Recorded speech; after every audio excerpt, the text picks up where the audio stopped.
you need to know from the Cochise County Sheriff's Office. Hosted by Cochise County Public Information Officers Carol Kappas and Grady Butler. First Watch on 92.3 KWCD. And it's brought to you by Sulphur Springs Valley Electric Cooperative, giving you an inside look into your Sheriff's Office. I'm Grady Butler, and with me is Carol Kappas, Public Information Officer with the Sheriff's Office, and Sheriff Mark Daniels. Good morning. Good morning, Cochise County. Hello, everyone. Well, it's that time of year. Christmas is so close now. I can't believe it. 'Tis the season. I'll tell you now. Busy. The roadways are so busy. Whether you're going in town at 5 o'clock, coming home, noon, it doesn't matter. It's busy. I just went to Phoenix this week, and let me tell you, those highways are busy, folks. Be patient and leave early if you're going to try to get somewhere. And I think all the Christmas parades are done, and you were in 2 more of them last weekend. Yeah, I did 5 Christmas parades. There were 6 in the county for holiday parades, Christmas parades, and we did 5 out of 6 that I was actually involved with, but finished them up last week with Huachuca Cities. Now, that's the first parade I've ever done with Huachuca City, and I got to give it to the mayor and Suzanne, the city manager out there. Man, they go all through town. I mean, it's just not one like main route like Fry Boulevard or Rex Allen up in Wilcox. No, you go all through the neighborhoods, you wave, and people are out there. It was a really cool community parade. So kudos to the mayor of Huachuca City and their council to include the city manager, Suzanne, putting that together. It was a nice parade. And one of the other things that a lot of people did, and we have photos on our Facebook, is Shop with a Cop in Douglas. It was. And before we go back, I want to make one shout out to Wilcox. I did their parade too, nighttime parade up there. Huachuca City was a daytime parade. I rather enjoyed that. I can see the people I'm waving at and actually talking out the window. But Wilcox had a nice little parade too. Very short parade, but it was a nice, well-attended parade. And it's just nice to see the communities come together for the Christmas and the holidays. And but yes, Douglas Shop with a Cop was Saturday morning, and 70-some kids, I think it was, Carol, we had out there. And kudos to Zeus Davison, one of our corporals, Veronica, my assistant, Selena, our business manager, finance manager, putting that, and Alejandro works in the finance office, putting that together. They did a really, really good job of bringing all the partners together. We service kids in Bisbee, Elfrida, McNeil, Douglas, I mean, all through that southeast corner of our county. So it was really nice to see that. And I saw something on Facebook. I'll just say this. Somebody says, what about the Bisbee kids? Well, we had Bisbee kids there. We did. And I'll say this to everybody. If you know a kid in need, even now, reach out to the Sheriff's Department. We'll see what we can do for you, because we don't want a kid to go without something at Christmas. So let us know. Give the Sheriff's Office a call. Ask Grady or Carol or even myself, and we'll get back with you. But we do our best to get a hold of every kid in need during the holidays. And also, they have, for that same corner, they had a chili cook-off several months ago, and all the proceeds going to the Douglas Pierce Food Banks.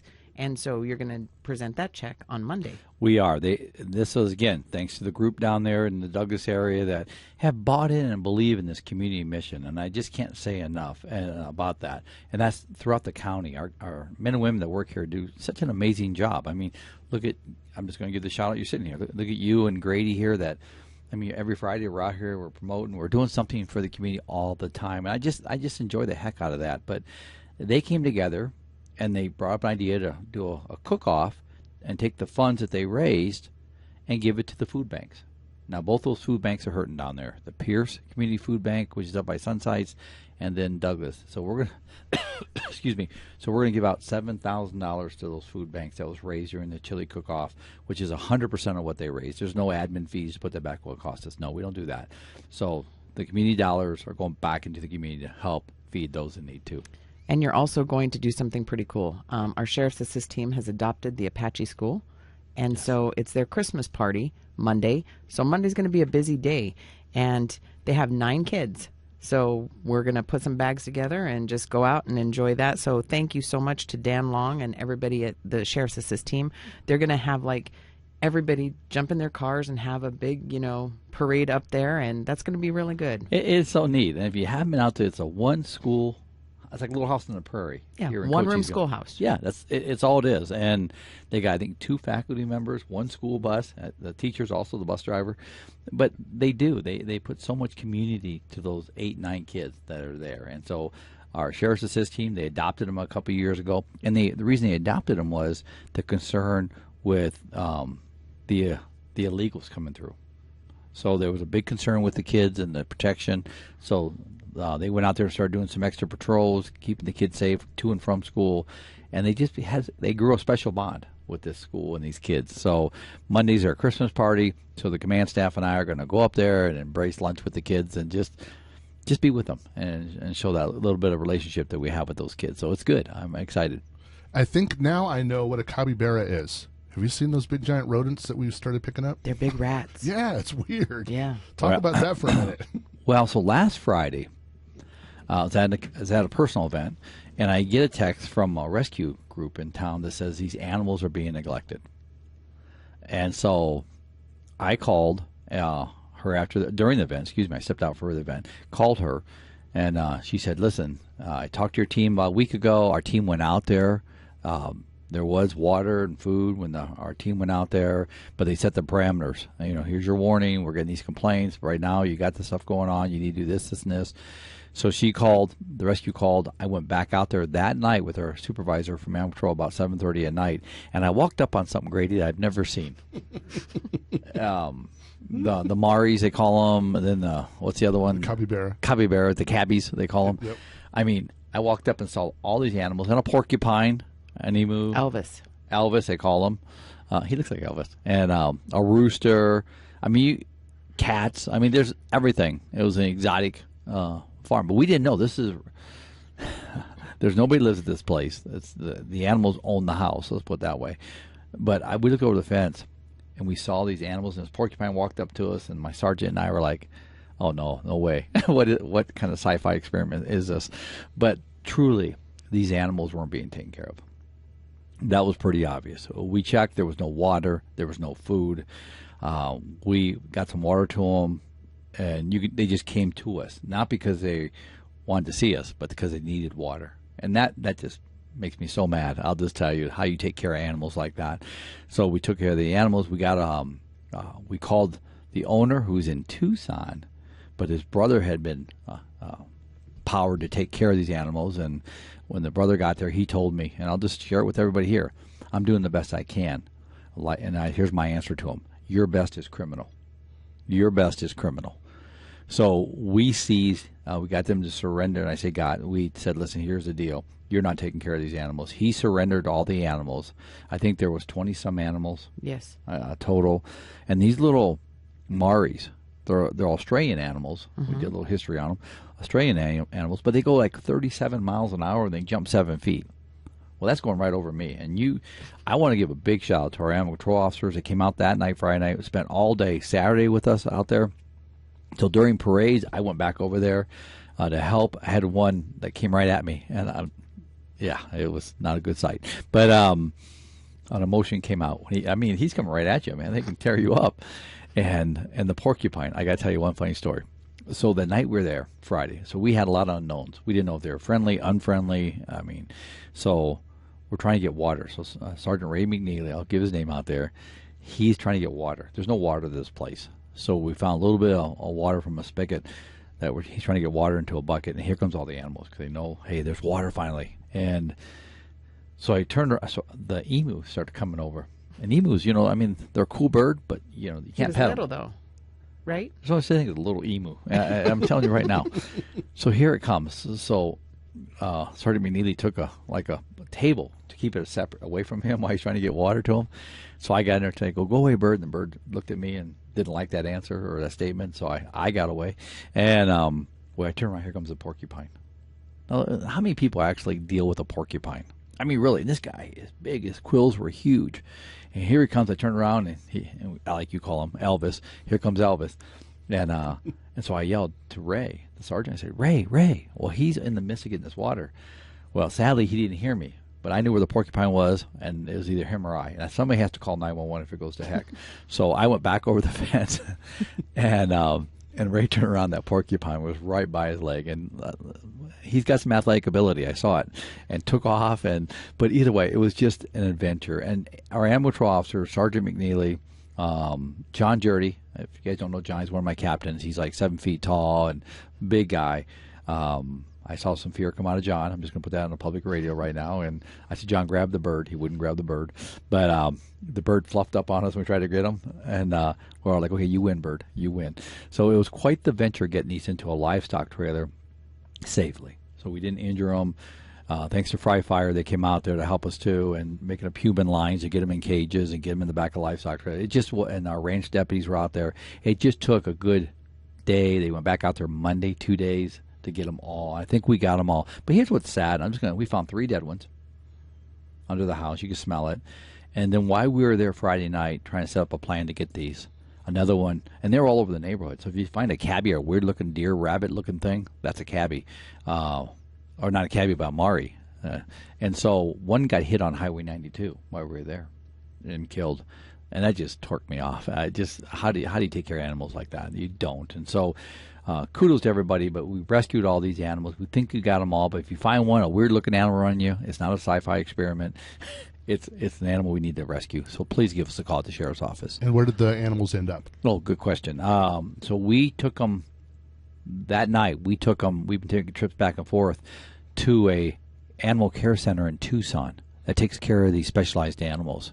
So they're up there, they're safe, and we hope they get some good homes. And but the cabbies, the big ones, I mean, they look like they're probably a couple hundred pounds. Mm-hmm. I mean, and if I first saw them, I thought, and the little Maris are littler, so I thought that was a mom and babies. But no, they're 2 separate breeds. And again, I had an education on exotic animals that night. This says the rhea, the Patagonia Mara is the porcupine known as Elvis, the capybara is Priscilla, and the rooster are all in homes with proper setup that they need to thrive and are all receiving veterinarian care to ensure that they're in good health.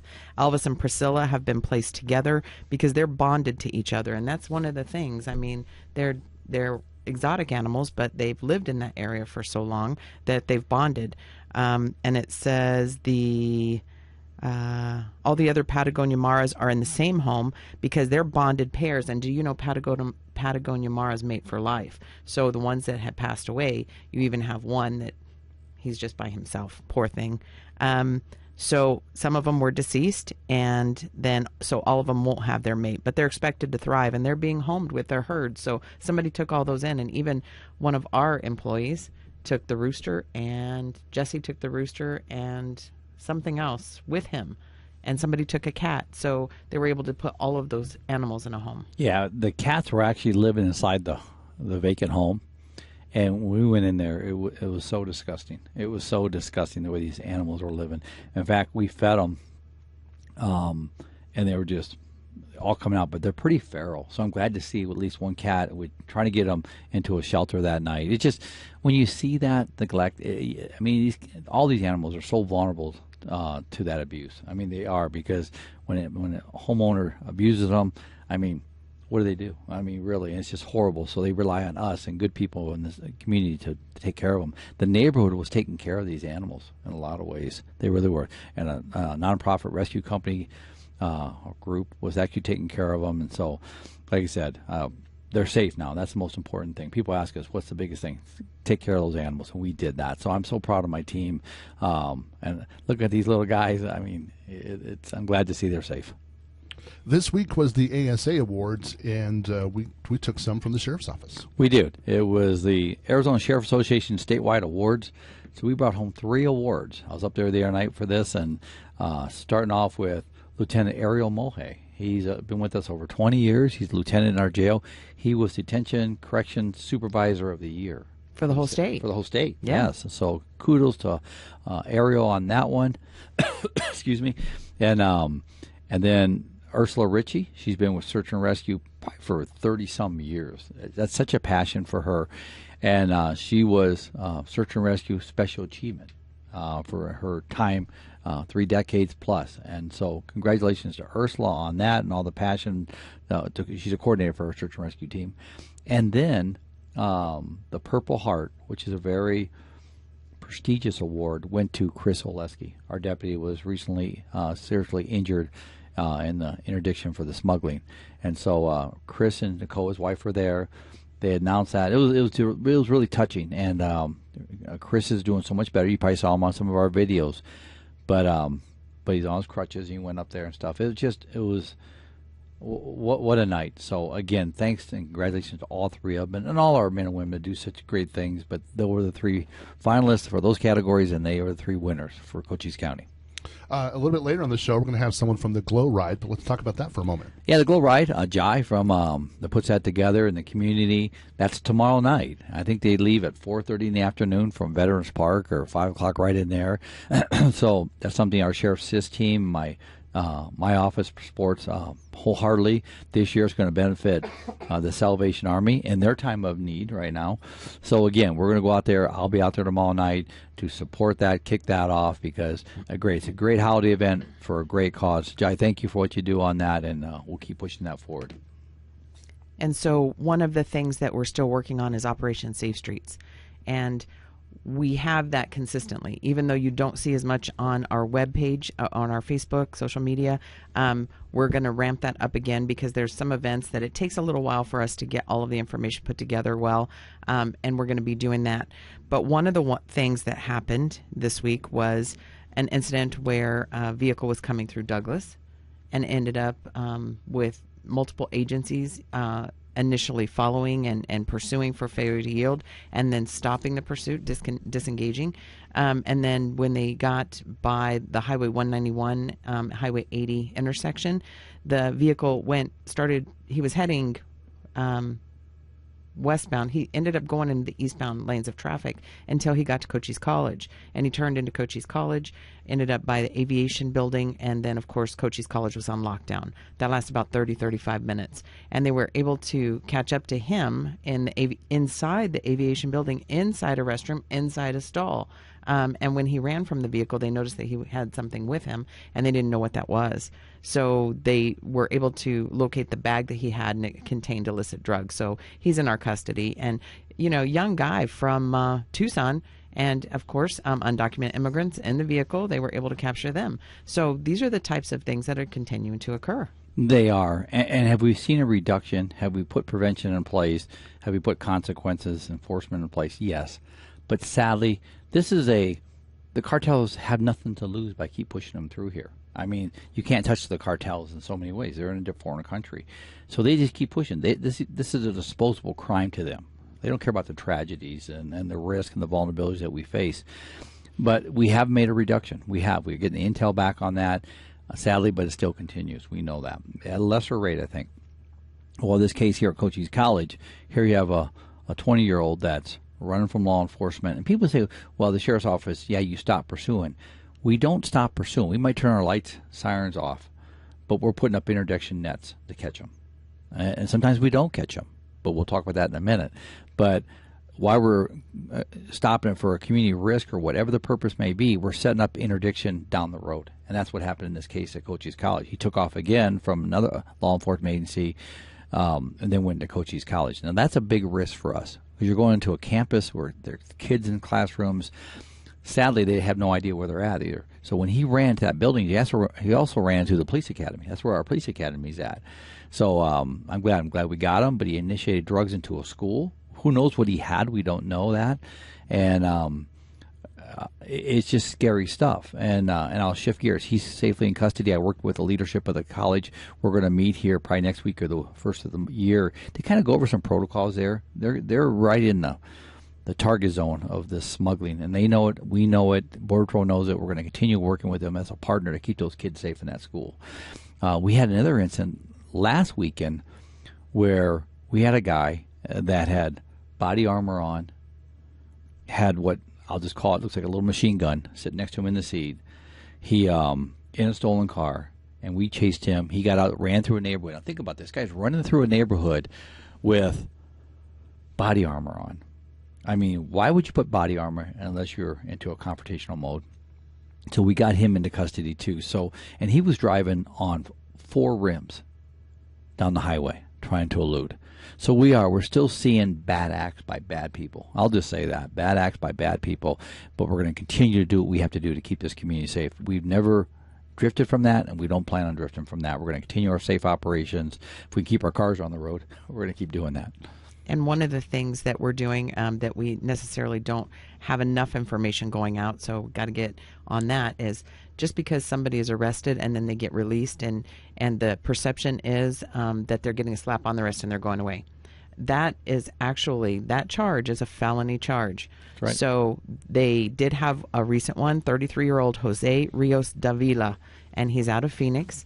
Our group, our CIT people, did an amazing job working with HSI, and Mr. Davila chose not to attend his court hearing like he was supposed to, so a warrant was subsequently issued. So they got together and yesterday did a road trip, made it all the way to Phoenix, did some things that they're supposed to do to attempt to locate him, and found him at his job site at the Scottsdale Airport, and they arrested him and brought him back. So he's booked in our jail. And that's the way you do. Just because you get away or we discontinue, once we have an ID on you, and we have cameras, trust me on that, once we get the ID and we can positive ID you, we reverse the community risk there. We're going to get you. And this guy, we went and got him. I mean, we went and got him too. This guy didn't show up for court. We take that very serious down here. So our team went up yesterday along with Homeland Security, and we took him on that warrant, brought him back home. Now he's sitting where he needs to sit, and he's going to face the consequences of this. And I want to give some quick stats. We're almost through 2 years of Safe Streets border operations. So in the last 2 years, when it comes to border smuggling, border crime, fair to yield, which is the pursuits, we booked, that's the ones we've booked, 407 people in our jail for felony pursuits. That's a lot. That's incredible. The new statute, it says smuggling, it's illegal to smuggle. That went into effect September 28th of 2022. So in the last 14 and a half months, almost 15 months, we booked 553 people for that. I mean, in 15 months, and that's a Class 2 felony. Hats off to Brian McIntyre and his team. I just thanked him the other day because we were in a meeting together. Border crimes total in the last 2 years, 3,035. I mean, and out of those 3,035, only 152 were non-citizens or foreign-born. These are U.S. citizens committing international crime. What a slap to us. I mean, what a slap that we're fighting our own battles internally here. And a cost of $8.6 million. So you can see the impact, but you can also see the dedicated effort in doing that. When I made the comment about our vehicle, I mean, we had one crash this week. That was one of our interdiction team. I know I got a lot of calls thinking I was involved in that because it's a dark Tahoe. That was not me. But my deputy was at an intersection waiting for the light, going to work, when a car, it looks like the driver fell asleep coming from work, and hit the car full bore. No skid marks, no braking, right into the back of it. Our cars are hard to get right now, but most important, let me go back before I make sure I say this, nobody was hurt. I mean, they were hurt, but it wasn't serious. They're both going to be okay, which is most important. But it's very hard to get cars. That car had 14,000 miles on it. It was one of our brand new interdiction cars for smuggling. So we'll see if they total it. I'm hoping not. I'm hoping, but that's kind of a doubtful hope, but we're going to keep that fingers crossed because it's hard to get cars. Chevy just came out and said they're cutting their production for police vehicles by 50%, and that 50%, even those ones allocated or procured by a government, are going to go into a lottery system. What that really means, we don't know, but something tells me the urban cities will get them, and we'll get Kias or whatever's going to happen. So it's frustrating. It really is. So I'm just, again, if you're tired, don't drive. If that's an impairment in itself, please don't drive if you're tired. Well, let's do the stop of the week, and I understand this one's pretty special. It is. So I was coming back from Phoenix the other night, and so it's like 9:30, 10 o'clock. I didn't want to fight the traffic during the day, so I left after the event in Phoenix, the Sheriff Awards.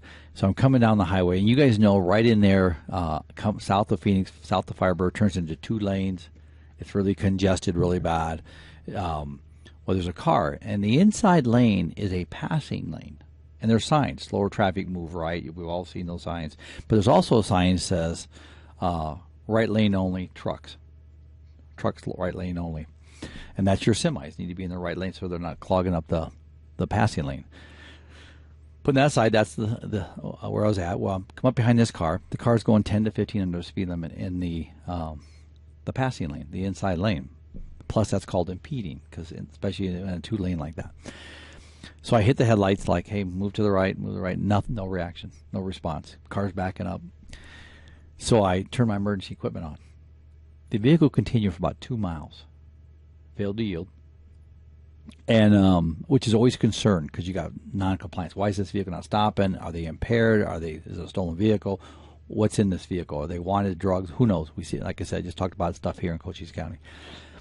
So finally, after about 2 miles, the vehicle yielded to the inside lane where it needed to be in the first place.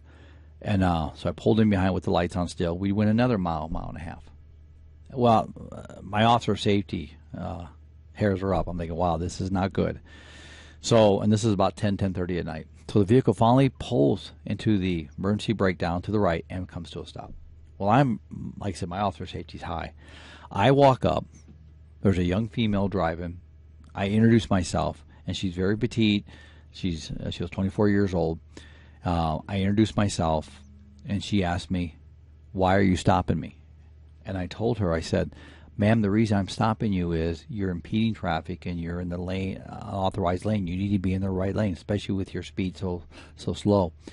And she said to me, she goes, "Sheriff, I can't get into the right lane." I said, "I'm sorry, I don't understand. I can't be in that lane." I said, "What do you mean you can't be in that lane?" She goes, "Sheriff, I can't be in that lane because it says trucks only. I'm not a truck." Now, I've heard a lot of stories in my career, in my 40 years. I've heard a lot of stories. But you know what? The sign says trucks only. But she took me off guard on that one.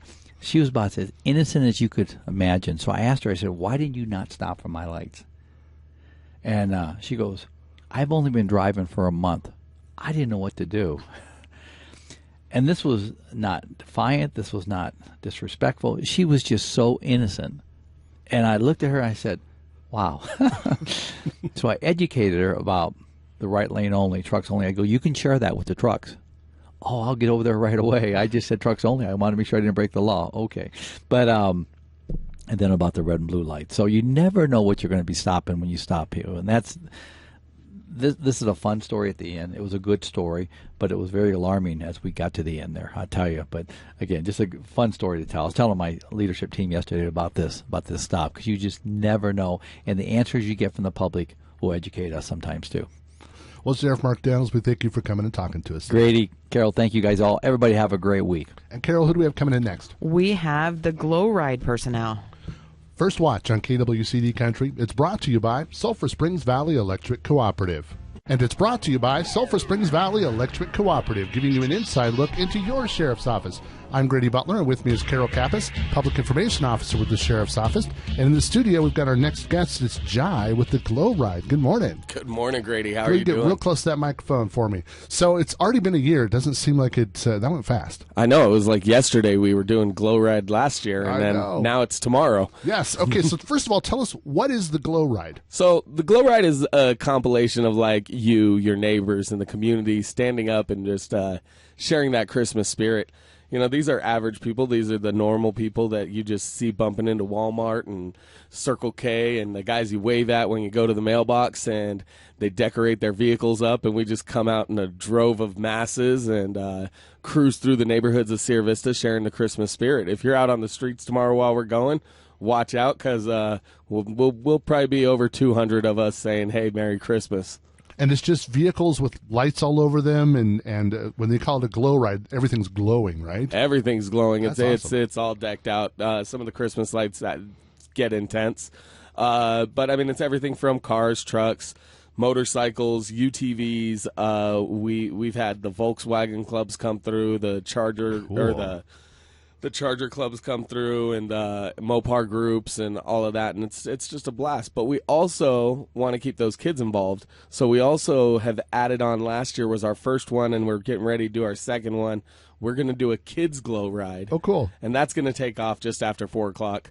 And the kids get to decorate their scooters, bicycles, Power Wheels, and go on a cruise around the park with Sheriff Daniels. So it's gonna be pretty epic. That sounds pretty fun. So can individuals still get involved in this? Can they light up their car and get a hold of you guys to ride? Absolutely. The registration will still be all online, but we're not going to cut registration until about 4 o'clock, because we want to be able to get all those vehicles in, get them parked, and get them lined up so that we can take our cruise. Our cruise will be leaving at 6 p.m. sharp from Veterans Memorial Park. We'll be exiting left off of Gene Randall Way, so if somebody wants to catch it, they can come down to the park. We're waiting until it gets dark so you can see all those beautiful lights. All right, we're going to give the website out at the end, so everybody grab your pen and paper, be ready to do that. But let's talk about, for a moment, how this all started. How did you come up with the Glow Ride? Oh, it's not a me thing. It's a you know, there was a great couple here, Tim and Cheryl Cervantes, and they were always coming in to see me at Native, and they asked me if a couple of their buddies in their UTVs could just come for dinner after they go cruise looking for Christmas lights. And I was like, all right, that's pretty cool. There's about 20 of them, and I let them park in the grass right off of the back of Native, and I remember driving by and looking at it, and I was like, that's really cool. So I reached out to Tim, and I was like, hey, I'd like to do something more with this. And then next thing you know, Tim's like, here, Jai, you just do this. And it kind of fell in my lap. That first year I came in, I think we were 80 vehicles. The next year we crossed 100. The year after that, I think we were pushing about 150, and then now we're well over 200. And if the public wants to watch this drive by, is there a map? Is there a place you can go to see it specifically? What do we need to do? So we like to leave you with some sneak peeks. This afternoon, we'll actually be cruising the Glow Ride with the committee, and I'll be dropping some sneak peeks on our Facebook page. And if you need a place where you can sit down and really watch it, you can check it out at the Julian Sammy's parking lot right there on the west end of Fry Boulevard. There's going to be a couple other places, and we'll be making those announcements today as we kind of find those areas where it's okay for the extra cars and the extra people. We don't release our full map except to our Glow Riders because, you know, we're neighbors in neighborhoods, and all that extra traffic in the neighborhoods might not be appreciated by the people that live in those neighborhoods. Also the safety. Yes. Safety is good. All right, well, let's talk about this is a fundraiser. What are you raising money for? So we're going to raise money for Salvation Army, and they're going to keep that money in the greater Sierra Vista area, just help impact our community in as many ways as they possibly can. And it's just a great relationship that we have with Salvation Army, and the way that they're able to work with us and allow us to be as creative and do the things that we want to do year after year, and then just be able to give them a big old check at the end is awesome. And the Salvation Army is also in the building with us now. So what is this money going to be used for? Well, it's going to be used for whatever we need all throughout the year. We do a community meal Monday through Friday. We have a food pantry. We're looking at some other programs. We're real excited. We're going to have a social service, new social service director in January, and so we're hoping to expand on even more of what we already do here in Sierra Vista. We also have kids culinary, which is also near and dear to Jai because he is being a cook. We just everything that we do here in Sierra Vista. And how's the bell ringing going? So we have 1 week left, friends, and there's registration still available. Please, this is, besides Jai and the Glow Ride, this is our biggest fundraiser of the year. And so we really need your help out there. It's only 2-hour slots, and if you can't stand that long, bring a chair. We allow you to bring a chair.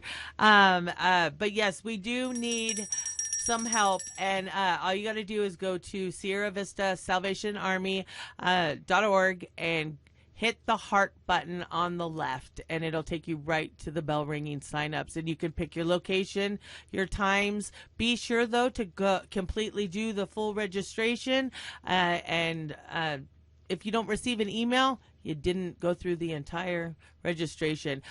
But you can give us a call at 520-459-8411. Ask for Eva McElroy or Captain Ty. All right, Jai, so let's talk about the Glow Ride and give us the times it's going to be going out, when people need to be there, and then eventually give us the websites and all the Facebook pages that we need to know about so we can keep track of the Glow Ride. Absolutely. So the Glow Ride, we're allowing our vendors to come in, check in from 12 to 2. Vehicle check-in is going to be from 2 to 4:30 p.m. 3 p.m. we're going to start our vehicle judging. And 3 to 4 p.m. is going to be for the Kids Glow Ride check-in and registration. We're even going to do a cookie eating contest at 3:45. We're going to do the prayer and the national anthem at 4 p.m. And at 4:10 p.m., Kids Glow Ride is going to take off. 5 p.m., we're going to have an amazing, super perfect safety brief from the Sheriff Assist team. And at 5 p.m. also judging ends. 5:15 we're going to begin our lineup, and 6 p.m. we will be departing Veterans Memorial Park.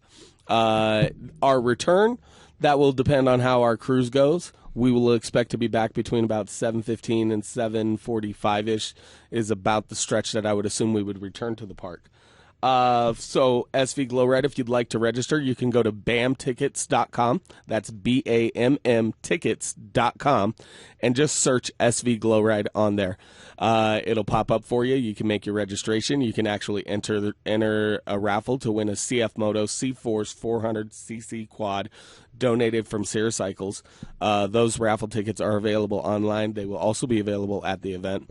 But come on out and just enjoy the time. It's not as much about money and raising money as it is about sharing that holiday spirit and being together as a community during this time. And give us your Facebook page as well. Our Facebook page is SV Glow Ride on Facebook. Easy. Well, John, we thank you for coming and talking to us today, and we appreciate everything you guys do for our community. Thank you so much. Thank you, Grady. First Watch on KWCD Country. It's brought to you by Sulphur Springs Valley Electric Cooperative. It's First Watch Now Hosted by Public Information Officer Carol Kappas and Grady Butler. on 92.3 KWCD. And it's brought to you by Sulphur Springs Valley Electric Cooperative, giving you an inside look into your sheriff's office. I'm Grady Butler, and with me is Carol Kappas, Public Information Officer with the Sheriff's Office, and our next guest. Welcome back, Cochise County.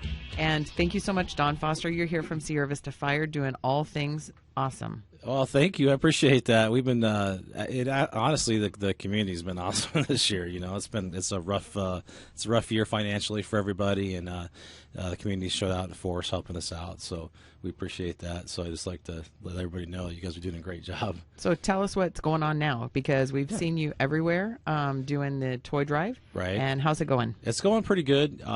You've probably seen, a bald-headed old guy running around Target, Walmart, and all the local stores buying toys, out. So we've been buying a lot of toys. People have been real generous with the cash donations. So tomorrow is the day we get to make it all come together. So we're going to do our bag and tag. And if you don't know what that is, it's a pretty cool event. You kind of get to be like a secret shopper, if you will, right? So what we do is we have this all volunteer that you don't have to sign up for. You just come to our Station 1, Sierra Vista Fire Station 1. It's on 1295 East Fry, so right on Fry. Can't miss us, because those guys are out running up and down the street daily. Lights and sirens blaring. But we're going to start at 1 o'clock. It goes to about 4. So you show up. We're going to give you a bag and a list of kids within a family. So you'll fill out a family at a time. And you're just going to go out to all the bins with all the toys that everybody's donated. And you'll fill that up for the kids. And so we'll get that done. It usually takes about 2-3 hours. We have close to 700 kids this year, which is pretty normal for what we do. And then the very next morning is the delivery. And the delivery starts at 8, same place. Tradition, fire department's pretty heavy in tradition, so we'll never move that toy drive from that area. But you'll line up at 8 o'clock in your car. If you have a truck, that's great. If you don't, you have a car, we'll fill up your trunk. Bring the kids, make it a family tradition. And a lot of people do that. They come to us every year, the same faces, we see them. And you'll pull into the bay, and there's usually at the beginning a line. And so, don't fear, trust me, you're going to get to deliver some presents. We'll start that at 8 o'clock. You'll come in the bay, we'll put the bag in your car and give you an address. We used to give out like maps for people, right? But everybody has GPS now, so that's kind of a thing of the past. And you'll find your way to your home, and you get to see the smile on people's faces as you deliver this, this Christmas bonanza of presents to them, and it's awesome. It's a good time. That's a way to interact with the community on so many levels. Yeah, for sure. And for police and fire, traditionally, we interact on people on probably their worst day of their lives, right? But to be able to do it in this way, at least from my perspective, is just awesome. So it is a good way to get out to the community. So people can volunteer. I mean, you don't have to sign up, like you said. So this is going to be happening again. You're going to have to remind me because lots going on. Yeah, so you don't have to if you don't have to sign up for it. You can just show up. You don't have to sign up in advance or anything. Just come on down. So Saturday from 1 o'clock to 4 is the bag and tag, and Sunday is the delivery at 8 o'clock. That's pretty simple. So it's this weekend. You kind of wrap it all up and deliver it to the community. That's right. We're looking forward to it. Well, you know what? We want to make sure that we say thank you as a community to the fire department for doing this year after year. You guys have been very steadfast with it, helping the children right here in our community. So from all of the community, thank you for what you do. Well, we appreciate it. And, really, it really isn't us, Grady. We're just the facilitators. The community is really it's all their help. We couldn't do it without them. So. This community does very well. Yeah, for sure. All right. Well, thank you for coming and talking to us today about the Firefighters Christmas Drive. Thank you. Appreciate being here. And Carol, how do they get a hold of us at the Sheriff's Office? Reach out. Cochise County Sheriff's Office. Sheriff Mark J. Daniels is our Facebook page. That'll take you to our other social media links for Twitter and for Instagram. Or our webpage is cochise.az.gov/sheriff. Or give us a shout, 520-432-9500. First Watch on KWCD Country. It's brought to you by Sulphur Springs Valley Electric Cooperative. You've been listening to First Watch with the Cochise County Sheriff's Office. Hosted by Cochise County Public Information Officers Carol Kappas and Grady Butler. Join us again next Friday morning, 7 to 8 a.m. First Watch. What you need to know from the Cochise County Sheriff's Office. Only on 9.